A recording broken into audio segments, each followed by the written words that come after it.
Alright, welcome to week 5 for NTI. In this lesson, we'll be looking at topography inspired lesson with the area under the curve. Down below, I have this, just south of Gene Snyder Freeway, there's an area called South Park Hills in Louisville, and it was the clearest area where you could see some stark changes in elevation that I could find. If you want to look at this, anyplace.com, anyplaceamerica.com, for Jefferson County to look at elevation. If you want to check out this website, they have U.S. topo, satellite, and terrain.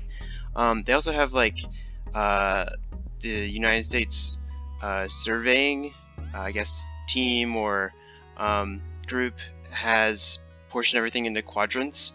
So it's pretty interesting if you get into it. But this South Park Hills area has an area that's 850 feet above sea level, and you can notice it by this innermost terrain here. This line right here, if you haven't read a topographic map, it's a pretty small area, but it's just above 850 feet above sea level.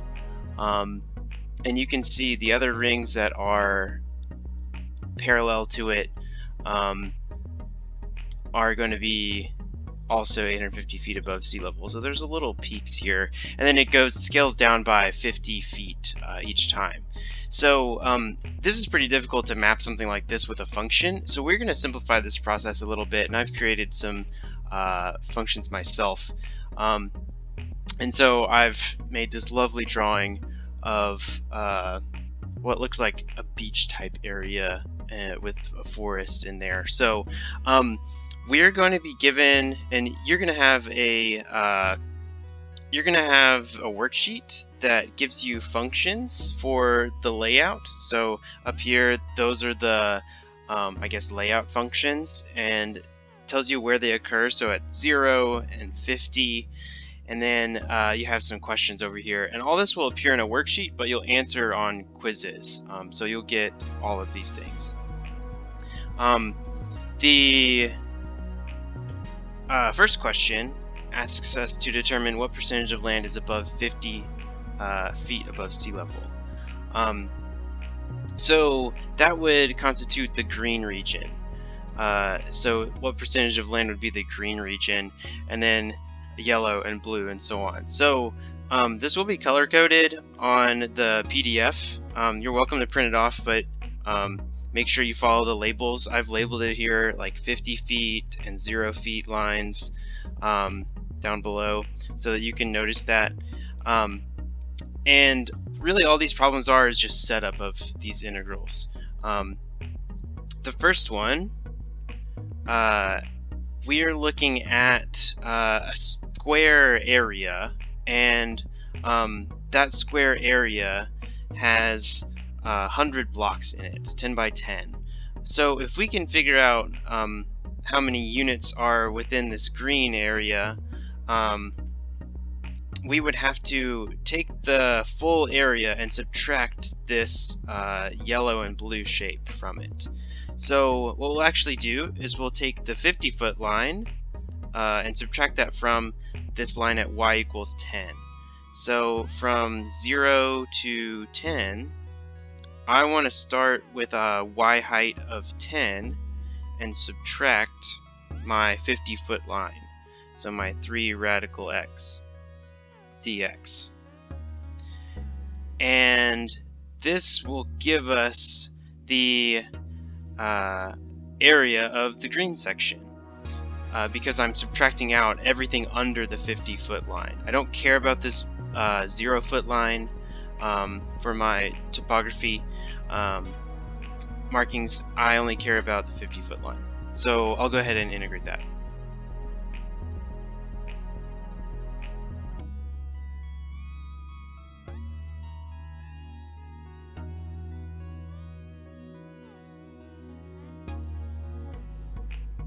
Okay, so I've got the area equation here, the percentage area equation right here, and you can see that this 10 times 10, that's the entire area minus the area that we're about to integrate, or that we're about to evaluate here.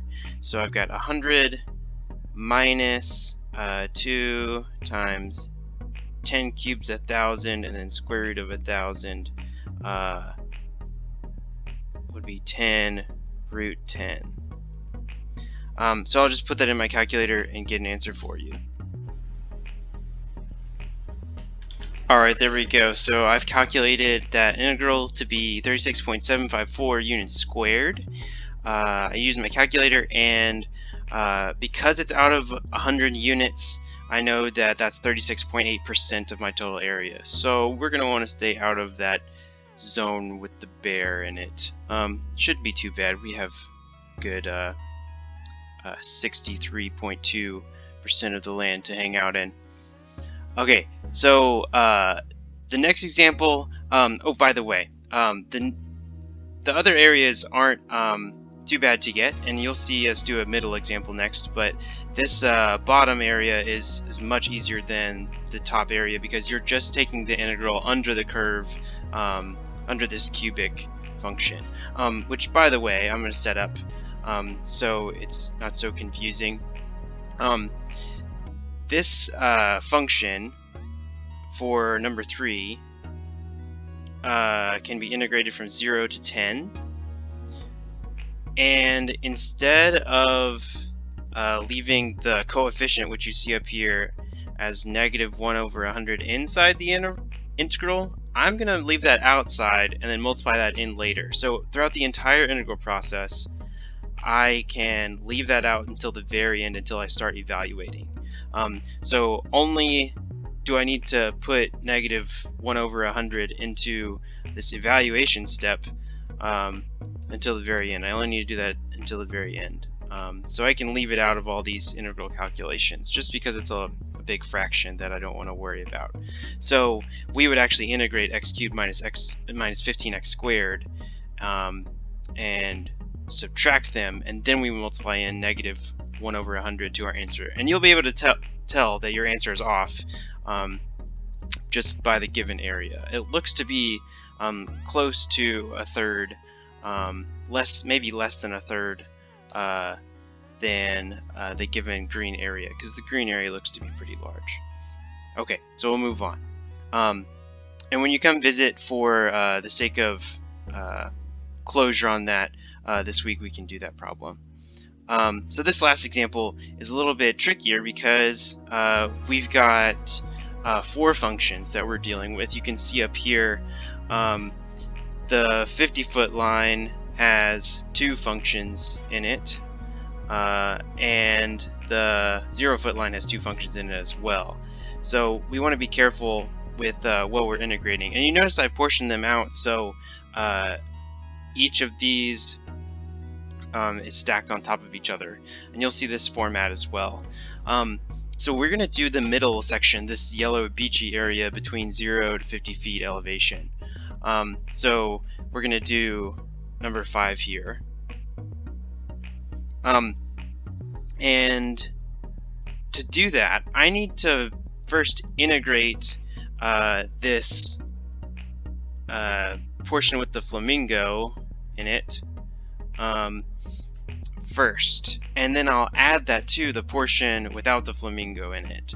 So I'm going to set up an integral for the left side, like I said, and then the right side. So my left side functions only happen between x equals 0 and x equals 5, and this 50-foot line is stacked on top of the 0-foot line, so I'm going to be subtracting the 50 from the 0.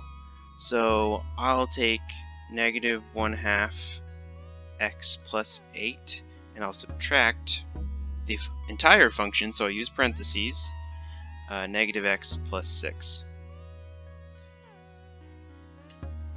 And this will give me the area of the flamingo section of the beach, that left half. And then I'm going to add that to, I'll end up adding that to, and I'm going to put a plus down here,